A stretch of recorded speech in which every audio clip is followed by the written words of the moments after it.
Hello বন্ধুরা, সবাইকে স্বাগতম জানাচ্ছি নতুন আরেকটি ভিডিওতে। আপনি কি ব্যবসার জন্য নতুন বিজনেস পেজ খুলেছেন কিন্তু কোনো রেসপন্স পাচ্ছেন না, কাস্টমারও পাচ্ছেন না, ইনবক্স পুরাই ফাঁকা? এটাই সবচেয়ে বড় সমস্যা। বিজনেস আছে কিন্তু রিচ নেই। রিচ না থাকলে সেল আসবে কিভাবে? এই সমস্যার সহজ সমাধান হতে পারে একমাত্র microjob.com ওয়েবসাইট। আজকে আমি আপনাদের সাথে শেয়ার করব কিভাবে microjob.com ওয়েবসাইটে জব পোস্ট করে আপনি আপনার বিজনেস পেজের রিচ এবং কাস্টমার বাড়িয়ে নিতে পারবেন। চলুন তাহলে শুরু করা যাক। প্রথমে আপনার মাইক্রোজব অ্যাকাউন্টটি লগইন করে নিন। এরপর আপনি যেহেতু বিজনেস পারপসে কাস্টমার খুঁজছেন, সেহেতু আপনাকে ক্লায়েন্ট থেকে পোস্ট নিউ জবে ক্লিক করতে হবে। তারপর লোকেশন থেকে ইন্টারন্যাশনাল সিলেক্ট করুন। তারপর নেক্সট বাটনে ক্লিক করুন। দেন এমন একটি ইন্টারফেস ওপেন হবে যেখানে অনেকগুলো ক্যাটাগরি থাকবে।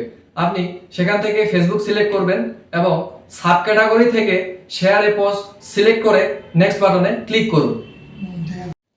এরপর জব ডিটেলস নামে একটি ইন্টারফেস দেখতে পাবেন। সেখানে সকল ডিটেলস সুন্দরভাবে লিখে দিবেন। জব টাইটেল, আপনি কি ধরনের কাজ করাতে যাচ্ছেন তা সুন্দরভাবে লিখে দিবেন। ডেসক্রিপশন, কাজের বিস্তারিত বিবরণ এবং বিজনেস পেজের লিংক দিতে হবে। এরপর আসছে অ্যাড এক্সাম্পল। এখানে উদাহরণ হিসেবে দিতে পারেন কি ধরনের ইমপ্রুভ আপনি চান। ইনস্ট্রাকশন, কাজটা কিভাবে করবে সেটি স্টেপ বাই স্টেপ লিখে দিতে হবে। এরপর আসছে প্রুফ টাইপ। এখানে আপনি দুই ধরনের প্রুফ টাইপ দেখতে পাবেন, স্ক্রিনশট প্রুফ এবং টেক্সট প্রুফ। এরপর আসছে অটো ভেরিফিকেশন। আপনি এখানে আপনার বিজনেস পেজ থেকে যে কোনো প্রশ্ন দিতে পারেন। তারপর নেক্সট বাটনে ক্লিক করুন। এরপর আসছে বাজেট এন্ড পাবলিশ।